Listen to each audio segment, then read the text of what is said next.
You know, in New Jersey, we know how to make history. I got to tell you, in 1776, the fate of our nation hung by a thread. American morale was low, so Thomas Paine wrote The American Crisis to galvanize a nation. He reminded people of what was at stake and why we fight, and he did not sugarcoat it. He wrote, "These are the times that try men's souls. Tyranny, like hell, is not easily conquered."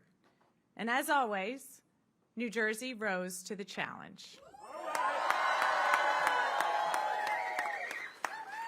By December, General Washington led his daring crossing of the Delaware and turned the tide at Trenton and Princeton. And here we are, nearly 250 years later, and New Jersey once again stands at the front lines. We are in an American crisis, but not in a war for independence, in a fight for our future. The fight for justice, for liberty, for opportunity, and for prosperity. And once again, it is New Jersey's responsibility to lead this great nation.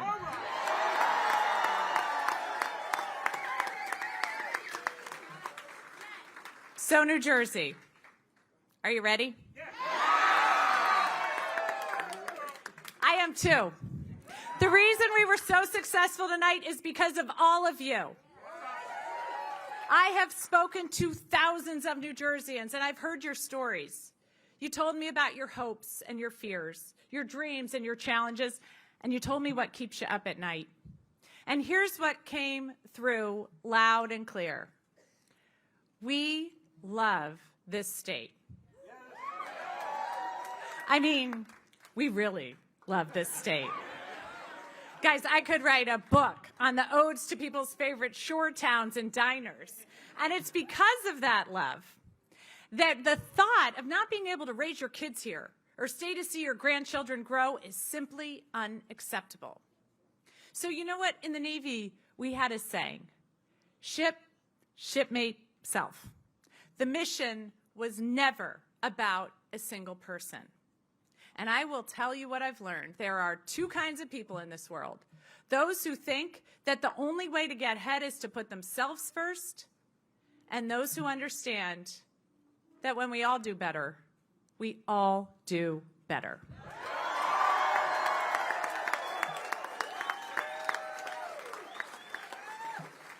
Those people mentor others. They create opportunity. And I learned in the Navy that true leaders are servant leaders. It's as much about serving others as leading them. And that's right.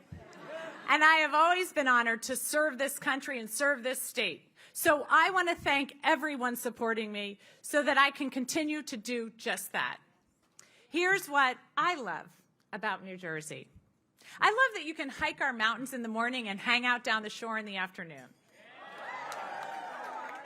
We are the state that has produced everyone from Bruce Springsteen to John Bon Jovi, Lauryn Hill to Frank Sinatra, Whitney Houston, and the Jonas Brothers. We have everything from the best bagels to bingsu, curry to cannoli, Taylor ham, egg, and cheese. This state deserves the best.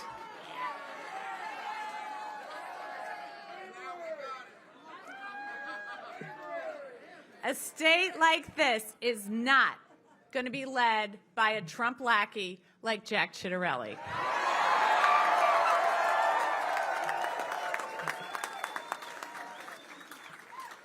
And I am ready to make life more affordable for families. Jack has raised taxes at every level of government. He raised taxes as a council member. He raised taxes as a commissioner.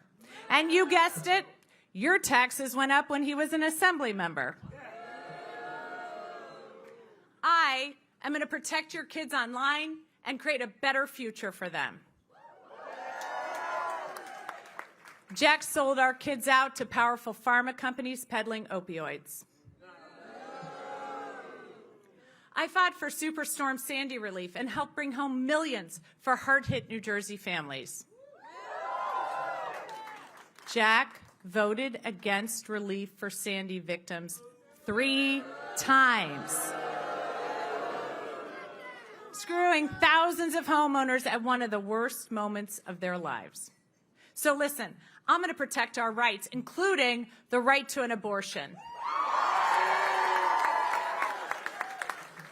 Jack has pledged to implement an abortion ban and to defund Planned Parenthood. I am ready to shake up the status quo. And Jack is the status quo. He's not changed. He's a rerun. He's a ghost of elections past. And I have fought for new opportunities my entire life. From my first oath to the Constitution as a teenager at the United States Naval Academy to this moment. I have always fought to upend unfair systems, and I am now going to take on systems that don't work or only serve special interests in the only way I know how, by running to be your next governor.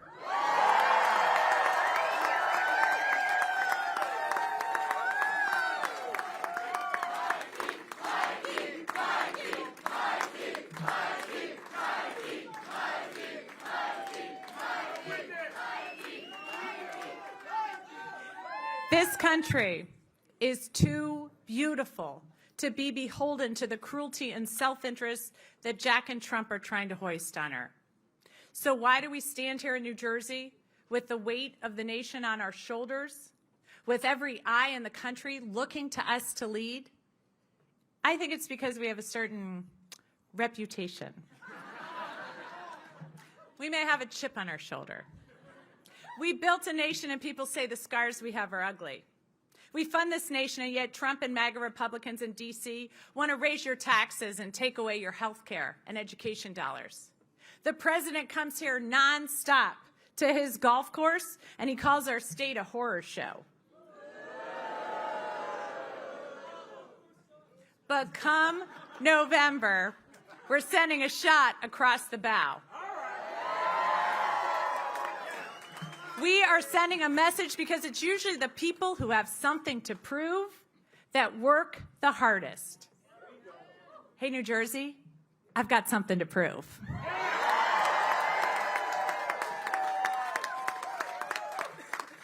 Tonight, I pledge to you, we're going to build something worthy of our state and worthy of our kids. With all of you, we can take on the tough fights and win. You saw it in this election. The Democratic Party is ready for the fight. We had 6 public servants run in this primary. Each had a different method, a different voice, a different experience. But we all shared one vision, a New Jersey that works for everyone. Not just the privileged, not just the insiders, not just those who look like us or pray like us or love like us. A New Jersey for everyone.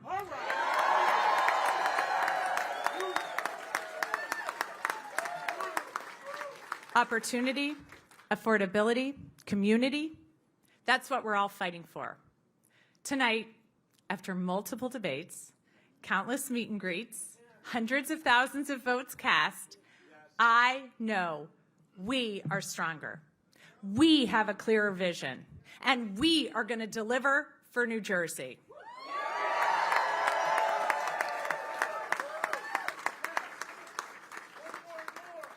I said from the very first day of this race that this would be a campaign that we all build together, that I would listen to voters first and foremost, because we all have a place and a say in our future. There are a number of groups that I'd like to recognize who were with me from the very beginning. I'm never going to forget your support. So to the hardworking men and women of labor, the laborers and the FMBA,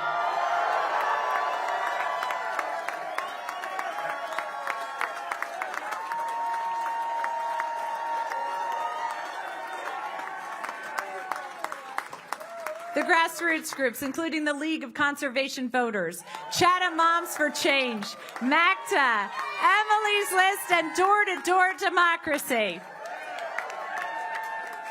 I also want to thank all the party leaders and electeds who rallied their supporters and grassroots volunteers to help us have the best ground game in the state.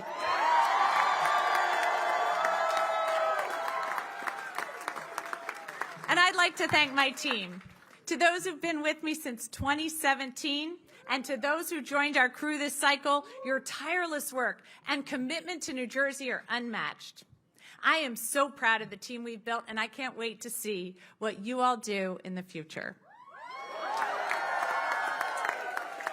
Both New Jersey and I are so lucky to have you in this fight, because New Jersey is going to be the place where families want to live, where businesses want to grow, and where children deserve every opportunity. Because this is the Garden State, and this is where you plant your family and you grow your dreams. So finally, I'd like to thank my family, especially everyone here: Jason, Maggie, Lincoln, Ike, and Merritt, Mary, Ellen, Kathleen, and Gary. I could not do this without you, and I love you all so much.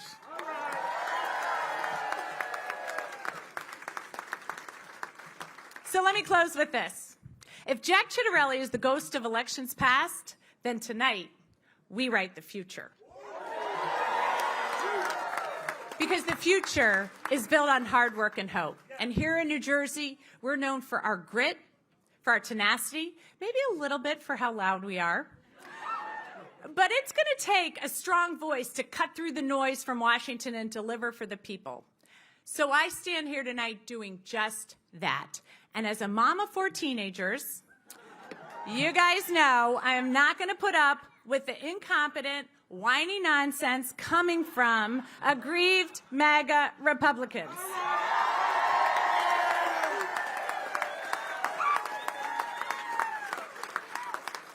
So I am so honored to be in this fight, and I'm so ready for the challenge. And you know what? You probably can't do better than to quote George Washington in this moment. Fix the bayonets. I'm resolved to take Trenton.